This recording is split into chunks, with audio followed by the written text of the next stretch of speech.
Dengan pilihan raya Sarawak Negeri dijadualkan berlangsung bila-bila masa sebelum 20 Jun 2016, semua mata tertumpu di negeri terbesar Malaysia ini. Satu daripada 82 kawasan di negeri ini iaitu Beklalan menonjol sebagai satu daripada 3 kerusi yang dimenangi PKR pada pilihan raya negeri lepas pada tahun 2011.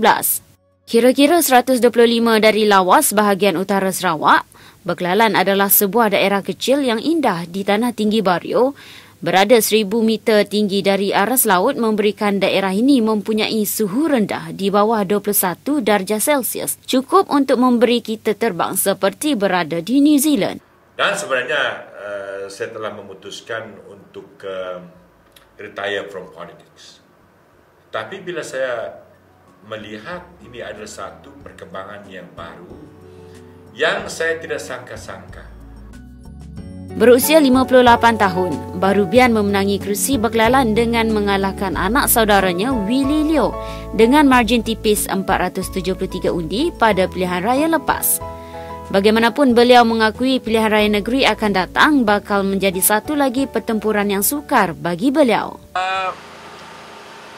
Dengan adanya satu ketua menteri yang baru, Datuk Petinggi Tan Sri Adan Satem, saya berpendapat it is an uphill task.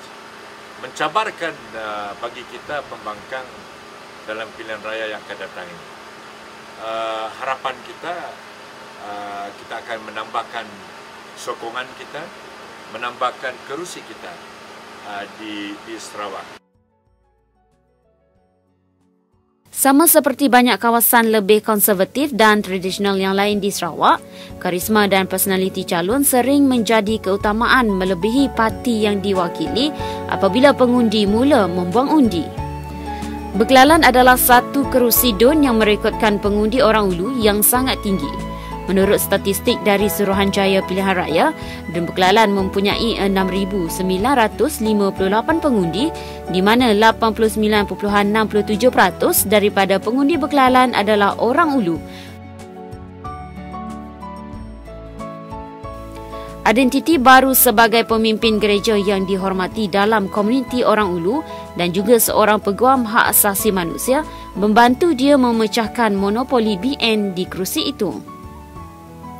Ya, saya rasa keadaan penyokong yang ada di Beklalan memang biasanya sunyi-sunyi, tapi memang kami sepenuh dengan YB baru sebab dia ambil berat daripada keadaan rakyat yang ada di Beklalan. Bagus, banyak yang dia bantu untuk rakyat. Dengan bagi solar sungguh bagus, tolong rakyat. Ya, tetapi sebagai wakil rakyat saya percaya kita harus menyuarakan isu-isu yang rakyat kita menghadapi dan masalah-masalah yang kita menghadapi. Saya percaya itulah sebabnya mereka memilih saya sebagai wakil rakyat mereka dalam pilihan raya yang lalu.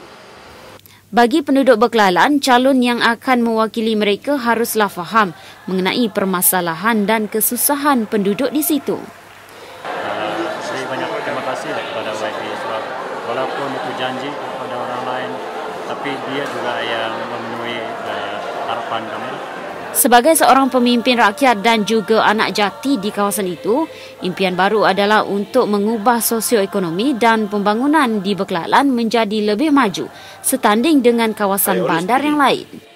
That for the people of Sarawak, in particular the rural people of Sarawak, to prosper, advance and be lifted of their social status economically too, is to have a good road built connecting the towns with the rural villages in Sarawak. Beklalan dianugerahkan dengan kekayaan sumber semula jadi melimpah.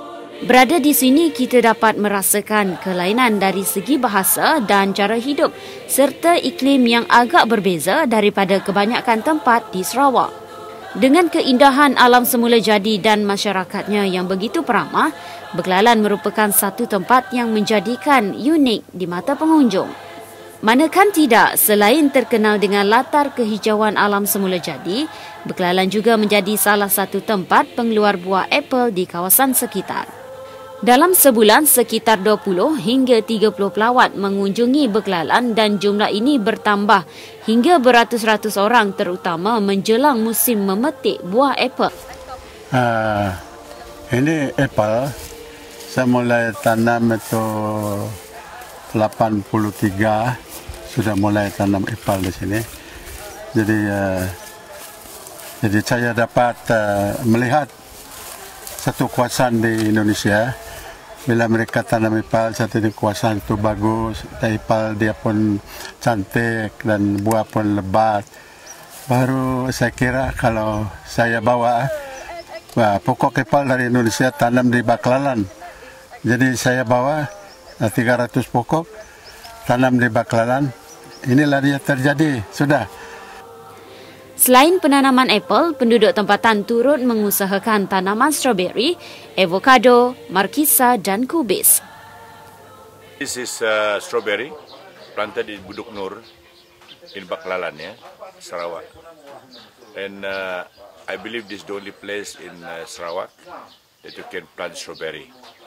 Earlier on, we have apples in Beklalan, So I believe that we can plant other crops, other fruits, which normally you can plant in other parts of Sarawak. And for that reason, I have always asked the government to assist our people in this area to grow such crops, Selain buah apel, Beklalan juga adalah tempat pengeluaran garam bukit. Sehingga kini ada 3 lokasi utama lubang garam di Beklalan yang diusahakan secara bergotong royong, iaitu di Buduk Nur, Punang Klalan dan Sungai Kuman. Garam itu dari Bukit Cena masuk tong, lepas itu dia proses dia pergi masuk dalam itu telaga itu kan, baru kita masak dia. Kalau kita satu hari satu malam mungkin dalam 5 kilo ataupun 10 kilo lah. Baruk percaya bahawa dengan strategi yang betul untuk memajukan industri tempatan menjadi lebih berdaya saing dan maju, banyak generasi muda akan pilih untuk tinggal di kampung halaman mereka daripada memilih untuk berhijrah di luar sekaligus dapat mengurangkan aliran keluar tenaga pakat. Kisah terpencil kota kecil Beklalan ini sebenarnya adalah kisah terpencil namun besar jiwanya untuk dihebahkan kepada masyarakat di luar sana. Semoga suatu hari nanti satu kisah di Beklalan tidak akan sunyi lagi.